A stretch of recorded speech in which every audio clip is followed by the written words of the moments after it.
සියලු දෙනාම සහෝදරත්වයෙන් පිළිගන්නවා.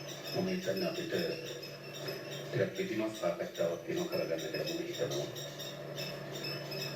විශේෂයෙන්ම අපේ රටේ බදු පිළිබඳව තියෙන ආකල්පය මොකක්ද?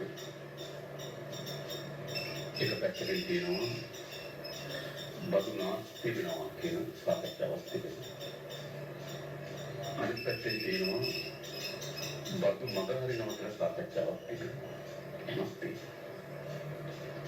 අනිත් පැත්තෙන් තියෙනවා බදු ගෙවීම විශාල ව්‍යාකූලත්වයක් පිළිබඳ සාකච්ඡාවක් තිබෙනවා. මේ කාර්ය කරදරකාරී ආදායම් පොලි සාකච්ඡාවක් තිබෙනවා. ඒ වගේම බදු මගහැරීම සඳහා වූ ඒජන්සි ආයතන පොළදෙලා තිබෙනවා. ඒක උපදෙස් දෙන්න කොහොමද බදු වලින් මග අරින්නේ කොහොමද ඉඳන්නේ වගේ උපදෙස් දෙන ආයතන තිබෙනවා.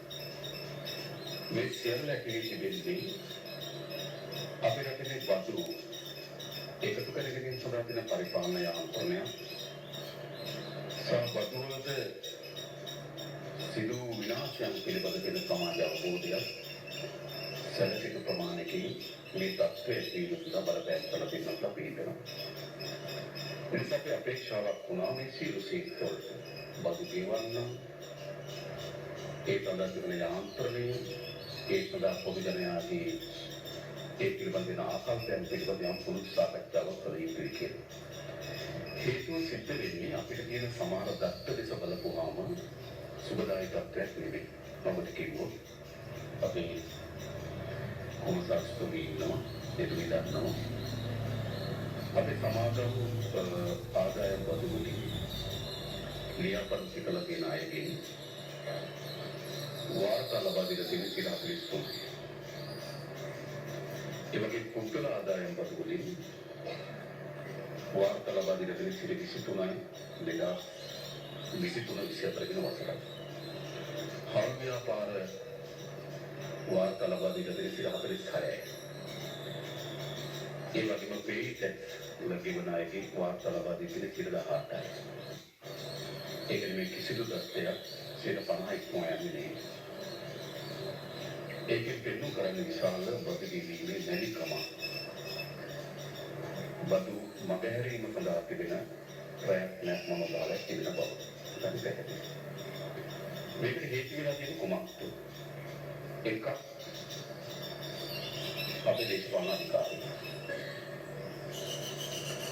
දේශපාලන අධිකාරීන් විසින් අපේ රටේ බදු මුදල් පරිහරණය කරපු ආකාරය පිළිබඳව බදු ගෙවන්නන්ට පොදු ජනයාට විශාල විවේචනයක් තිබෙනවා.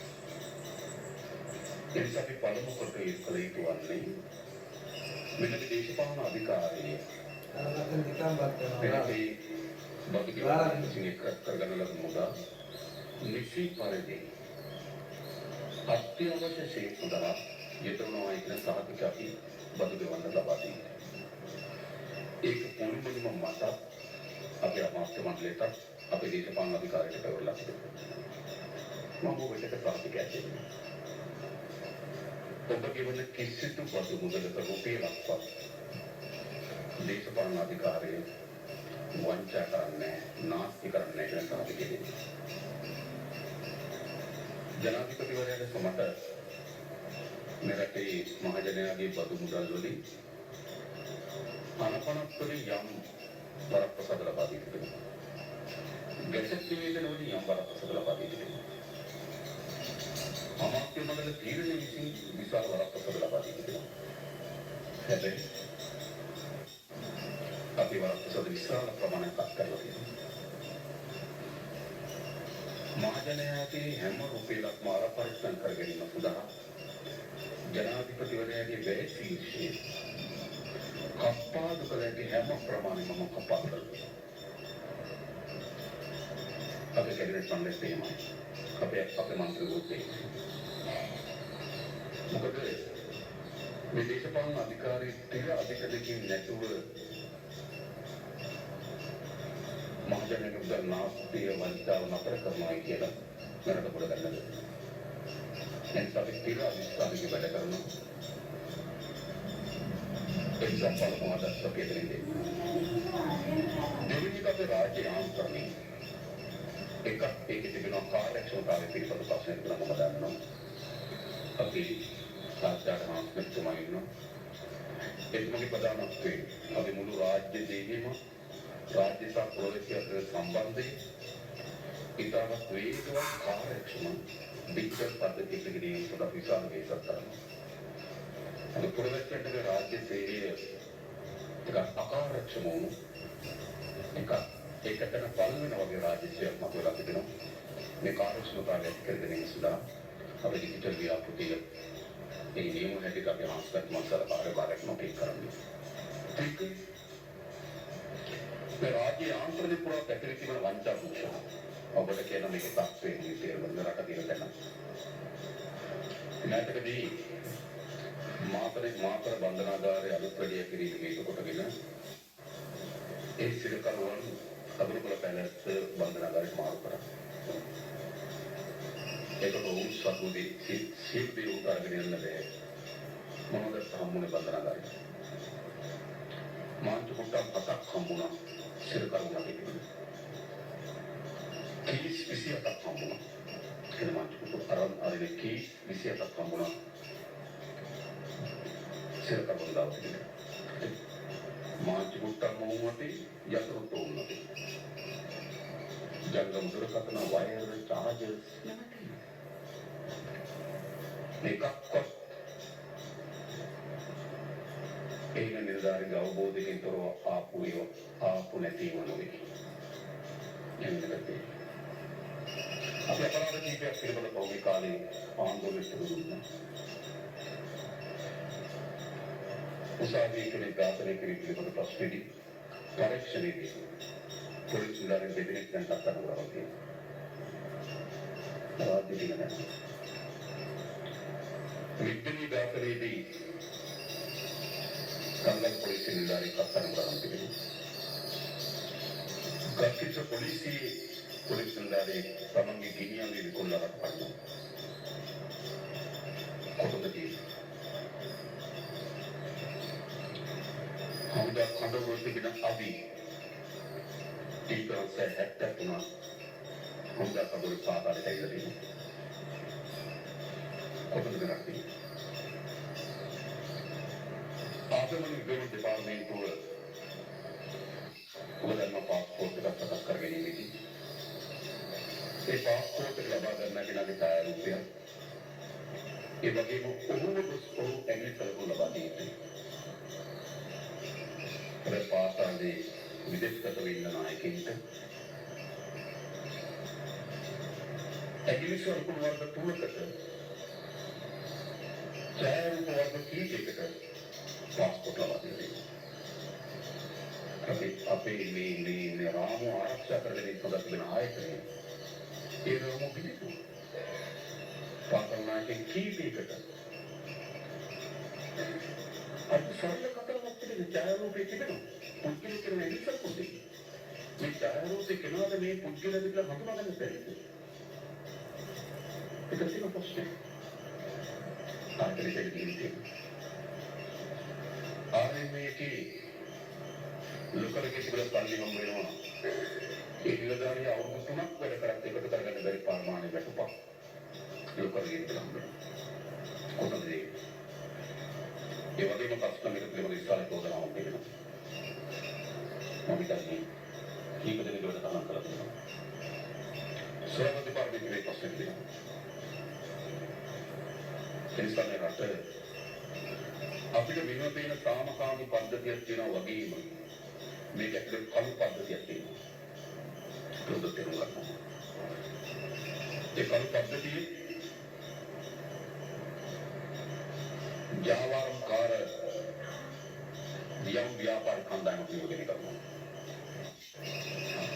ඒකත් මේකදී රේඩියෝ බහලුම් ප්‍රමාණය විවෘත කරලා පස්සේ ඒක ප්‍රසිද්ධ සම්මාන සහිත සමාගම් වලින් නීති විරෝධී ආනයන කර බහන්න හම්බෙන්නේ. මෙතන මේ කලියාන්තරේ ජාවාරම්කාර ව්‍යාපාරික මතලසක් තිබුණා. මේ කලියාන්තරේ දේශපාලන අධිකාරී තිබුණා. මේ කළුයාන්ත්‍රණේ රාජ්‍ය නිලධාරීන් ඉන්නවා. මේ කළුයාන්ත්‍රණේ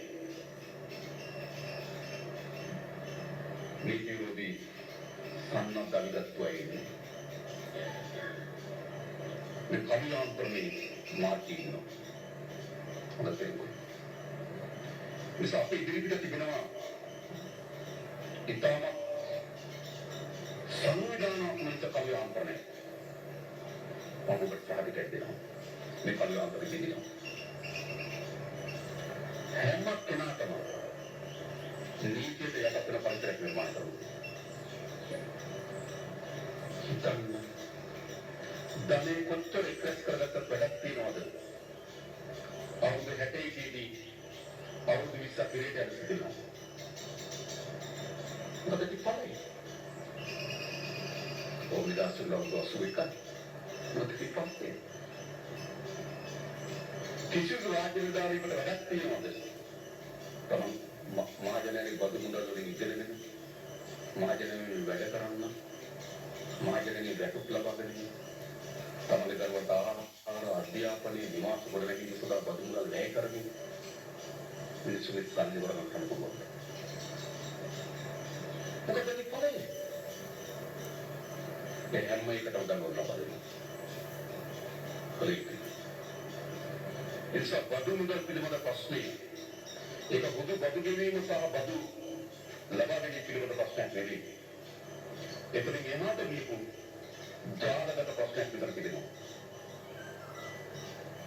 අපිට දේශීය ආදායම් දෙපාර්තමේන්තුව චෝදනා කරන්න පුළුවන්, රේග් දෙපාර්තමේන්තුව චෝදනා කරන්න පුළුවන්, විසුරුවන දෙපාර්තමේන්තුව තරන්නේ. මේක එකට කොට වෙන්නේ. ඒකෙදිට අන්තර් සබස්ථානයක් තිබෙන ජාලයක්. ඉජාලෙ නිදුනේ. ඉස්සෙල්ම කෙනා තමයි කියන්නේ. අද රාජ්‍ය ආන්තරණ මේක සූදානම් වෙනවා. මේක සූදානම් වෙන්නේ නැත්නම් කල්පියා යන්න පුළුවන්. කොහොමද කියන්නේ? මොකද මේ යාන්ත්‍රණය අපි විදිහේ නැත්නම් මේකට මෙතනින් ඉදිරියට අඟලක්වත් ගෙනියන්න හැකියාවක් ලැබෙන්නේ නැහැ. තවත් අපිට කකුලට යන්න පුළුවන්. තවත් අරුබුදේ ගැඹුරට මොකද වෙන්න පුළුවන්. ඒකට අපේක්ෂාවක් තිබෙනවා. මේ කළුයාන්ත්‍රණය දිගිනවා. ව්‍යාපාරික තම සාධන ව්‍යාපාර කරනවා. ඔය සාධාරණ බද්දක් නාමකට කියනවා. ඒ ආරක්ෂා කර ගැනීම රාජ්‍ය ආන්තරය මොකද කියන්නේ? ඒ අත්තර දෙවල් කාරණා. එනම් මේ සමාජයේ උපේන ගමනේ යම් ප්‍රමාණයක ජීවිත ජීවීම. ඒ ආරක්ෂා කර ගැනීම අපේ වගකීම නෙවෙයි. ඒ සම්බන්ධ මුදල් කියන හැම කෙනාටම ආරාධනා කරනවා. ඔබ කියවන්නේ අපි නමක් කියලා ආරක්ෂා කරනවා. ඒ රුපියල් නාස්ති කරන්නේ වන්තාවේ දාන උත්සාහ කරනවා. ඒක දෙරේම නීතිය ක්‍රියාත්මක කරන උත්තරීම අපේ නදියක් කියලා බමුණට සාධක කරනවා.